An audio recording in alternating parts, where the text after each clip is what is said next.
Things we learnt from the past week. I'll start us off. Why not? Actually, because we just talked about the Cowboys, I'll start with this point. This was my last point, but I still think the NFC East is anyone's game. I said the other week that the Cowboys are completely out of it and that the Eagles are home, but what the Eagles showed against the Giants was just pretty deplorable. Like they lost by 1 point. They won by 1 point, to the Giants. They made Danny Dimes look like a star again. He was just running through them, and yeah, I don't know. This is the first time no one in a division has had 3 wins at this point of the season ever. Well, since the NFL merger or whatever. But yeah, Washington pumped Dallas 25-3. The Giants only went down to the Eagles by 1. Philly are now 2-4-1. Washington and Dallas are 2-5, and the Giants are 1-6. And I was having a look at some strength of schedule ratings, like the future strength of schedule rankings, and they're all got very easy fixtures because they have to play each other. But the Giants is the 25th hardest, Dallas is 26th, Philly is 27th, Washington is 29th. So I think this is actually going to be probably a bit more of an entertaining race than we would have expected. And like, for example, I think Giants are definitely the 4th seed when it comes to this. They are a win behind, but also just the way they play. I don't think they're going to be able to, put 25 plus points on many teams. But I think Washington are a genuine smoky chance. They've got a pretty good run game going at the moment, and their defense will keep them in pretty much every game they play. So, Philly don't pull their finger out. Washington, imagine if the Washington football team makes playoffs. That would be absolute humor. But yeah, that probably would even be ideal for the franchise. They probably want one of those top 3 quarterbacks who are all probably going top 5. So yeah, definitely. We might start seeing them, put the brakes on a little bit in the coming weeks. But yeah, Philly Dallas, as you mentioned earlier, is going to be a huge indicator of where that division is at the moment. But yeah, it's absolutely crazy in the NFC East. What point do you want to make? Well, my first point is kind of linked to the NFC East, but it's that Dak Prescott is officially a seriously good quarterback. There, I think over last season, especially, people were kind of saying that he was carried by his weapons, but it's clearly not the case. He's clearly a god because without him, they've just, I know it's only been 2 games, but they've absolutely stunk without him.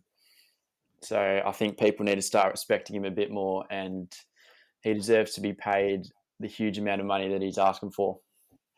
Yeah, and I think every week stuff like this happens. I think the likelihood of him getting the big bucks is increasing because, as you said, it makes him look even better. He's probably loving this, that his own team's getting pounded each week.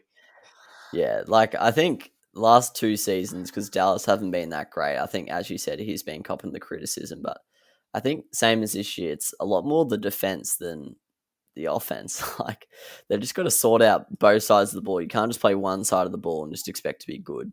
But yeah, Dalton and Danucci coming in. Obviously, Dalton's only played 1 match and a quarter, but then got knocked out, so he probably can't fully assess his level yet. But yeah, they're not looking good at all. Whereas they were looking like a comfortable playoff option with Dak. Well, probably not comfortable, but a high scoring points machine. But yeah, I 100% agree with that call. I've got more of a question for you, mate. Go ahead. Do you think the NFC West can all make the playoffs?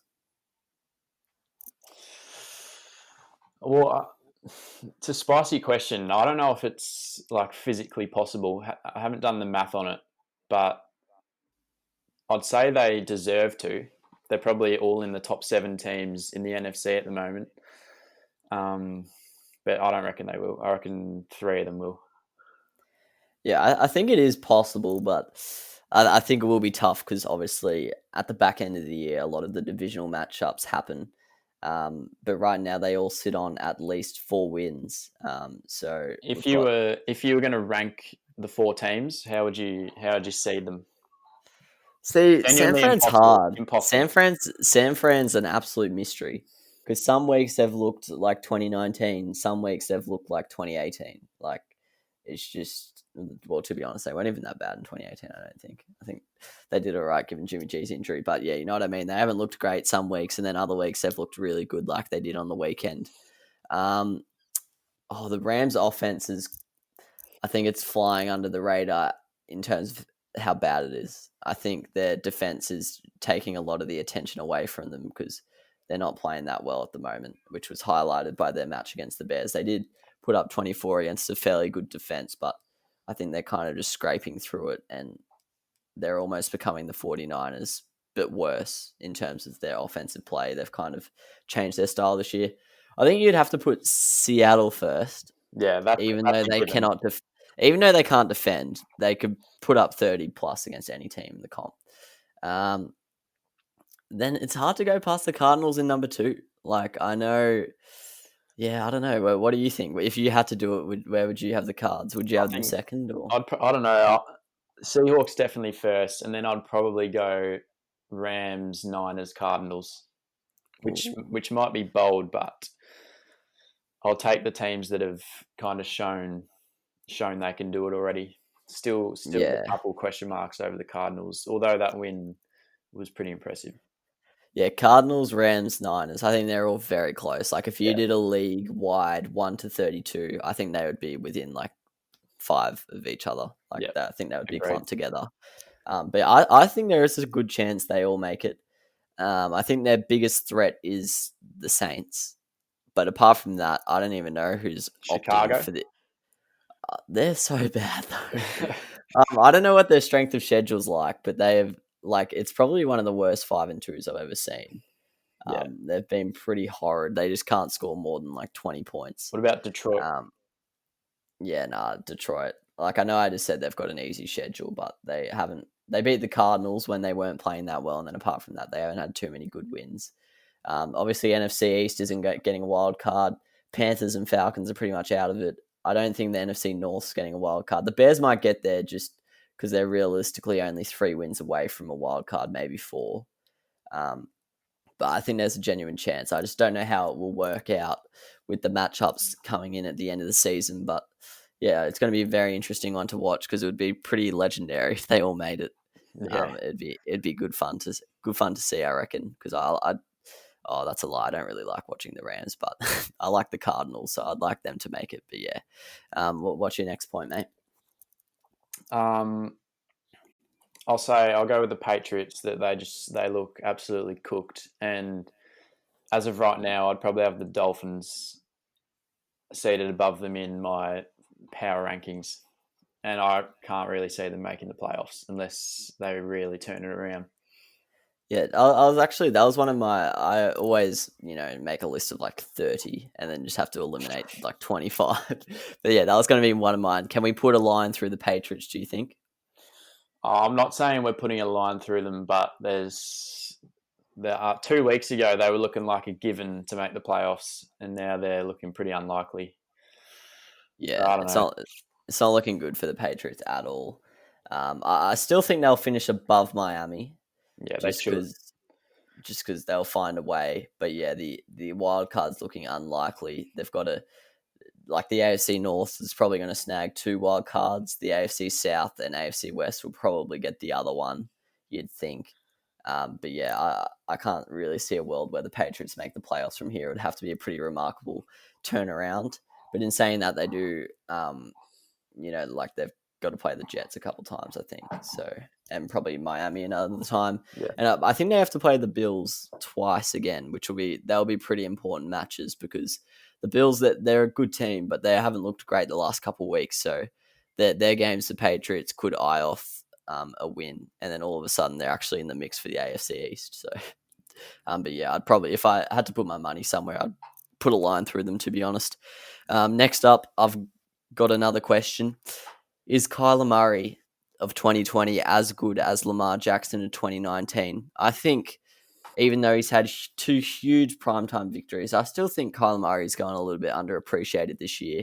I think Wilson and Rodgers, especially, and even Tom Brady, all balling out this year has kind of taken the attention away from the running quarterbacks. But Lamar Jackson, he was like the talk of every single week last year.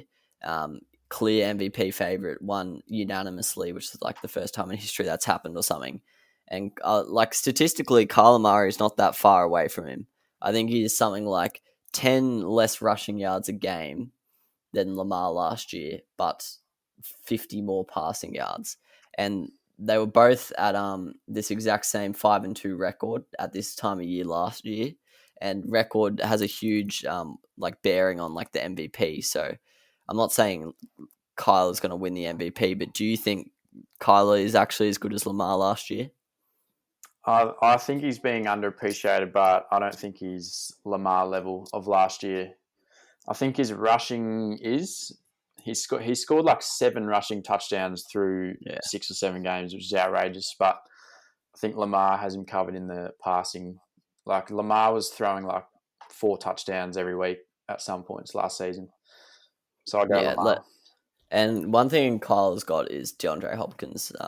That's true. Lamar did not have that, but I think in pretty much every other aspect of the team, Lamar is stronger. Like I think he had a lot better O line, a lot better coach, lot better tight ends, better running game probably, and a better defense. But yeah, I think yeah. Look, if I had to put my money on one of them, I'd probably still back in Lamar just, but I think that conversation needs to be started soon because yeah, I think he's been overlooked a little bit, which is surprising because he's had 2 huge wins on the world stage in the last fortnight. So I don't really know what the media is saying about him, to be honest. But in my opinion, he's not getting enough attention. Anything else you want to add? Yeah. My last thing is I want to just bring up Herbert and Burrow. I want to see like how highly do you rate them so far? I know we've only followed the NFL closely for like 2 or 3 years. I don't know how long you've been following it for. Yeah, about that. So we haven't really seen much to compare them to. But from what I've seen so far, they look like they're going to be absolutely elite. Well, yeah, 100%.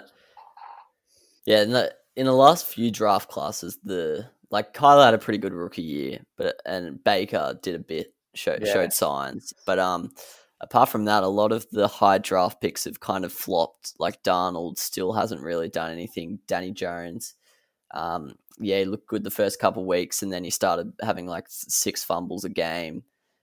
Blokes like Josh Rosen didn't really get even much of a look in. Josh Allen, although now, well, the last couple of weeks not so much, but this year he was looking a lot better. But he had a slow start to his career. Where these two, they've just absolutely taken off, which is a credit to themselves, especially Burrow. Even though he's got a lot of good weapons, I'm quite impressed what he's been able to do with that O line. yeah. I think Yeah, Herbert's definitely in the better situation. Like the Chargers are a much better team, and he has like Keenan Allen, Hunter Henry, a better O line. I'm pretty sure, but yeah. they're both like, yeah. Considering what they're not strong teams by any means, and they're putting up the same numbers as like Matt Ryan and quarterbacks like that.